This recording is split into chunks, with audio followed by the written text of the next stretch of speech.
Hi everyone, welcome back to my YouTube channel. In this video, I am going to show you the usage of last query ID context function. So last query ID returns the ID of a specified query in the current session. If no query is specified, the most recently executed query is returned. The syntax is last underscore query underscore ID and optional parameter is the num. So you have to pass the number. So arguments num specifies the query to return based on the position of the query within the session. So if you don't specify anything, it will consider the default value as the -1. See, here are some usage notes, like positive. Suppose if you pass the parameter as the positive number, then start with the first query executed in the session.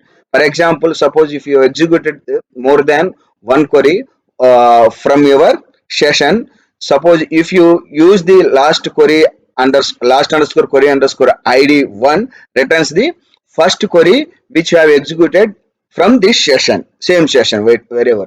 Okay, last underscore query underscore id 2 returns the second query, and similar way last underscore query underscore id 6 returns the sixth query. This is the one way. The other way, negative numbers, you can pass the value as the parameter value as the or argument value as the minus. Okay, negative numbers start with the most recently executed query in the session.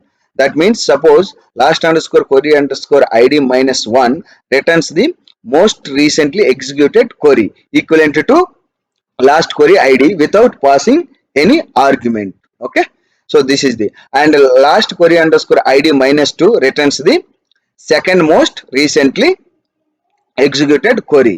So this is the second most executed query. That means from the last, okay, it will returns the second query. We'll see the example.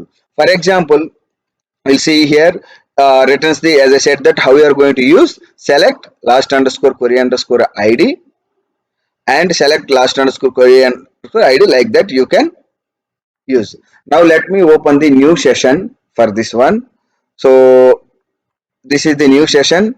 Now let me, what would be happen when the after opening new session, if you execute very first query as the last underscore query underscore id without passing any value or with passing. So now what would be the output in this case? This is the new session. So here we haven't executed any other queries. Okay, this is the first query, nothing but a last underscore query id. Let's see what would be the output. So here null, that means we haven't executed any query. That's why there is no query id. Suppose if I pass even though positive number, any positive number also would be here. Yeah, this time we already executed one query, that is called the last underscore query id. That's why it gave the, okay, query id. Now let me execute the another session. So this time what I will do, I will pass the, I mean select last underscore query underscore id. Now let me use the 10 or 1, whatever it may be. See, null only. Let me execute the another session, new session, and then here select last underscore query underscore id. This time I'll pass the negative value as the 11. Okay, see, null only. So now let me execute the another one. Here what I'm going to do, I will run the select one comma last underscore. You can include this query id function as part of your self statement. Okay, this is the one. Let me prepare the 3 queries, and then 3 are okay. This is the second, and this is the third, this is the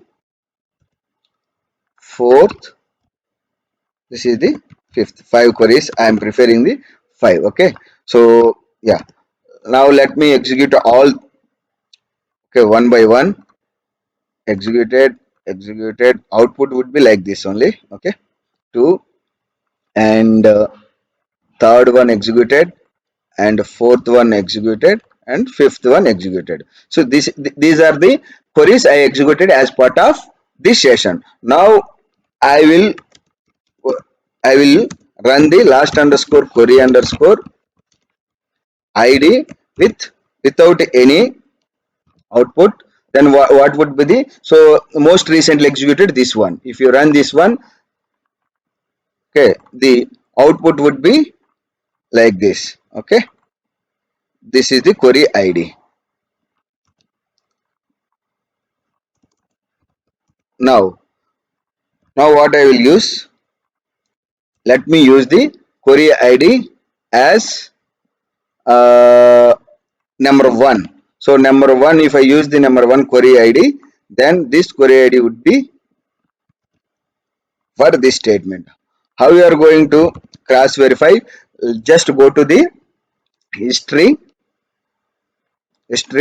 and then from this history you can get the all the query ids here.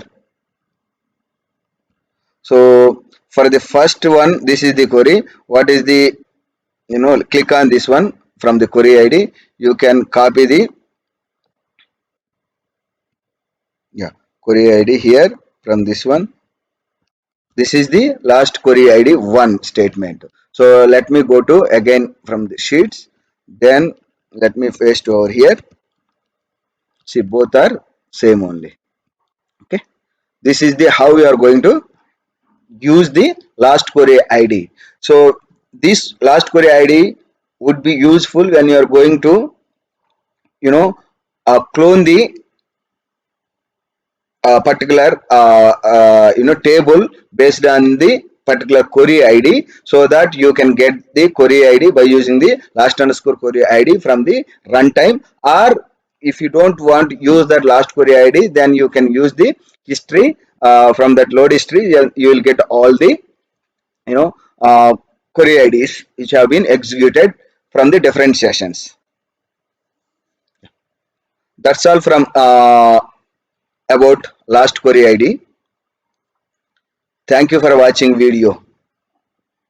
And if you have not subscribed to my channel, please subscribe, and don't forget to click on bell icon for the notifications. Please share it and like it. Thank you once again for watching my video.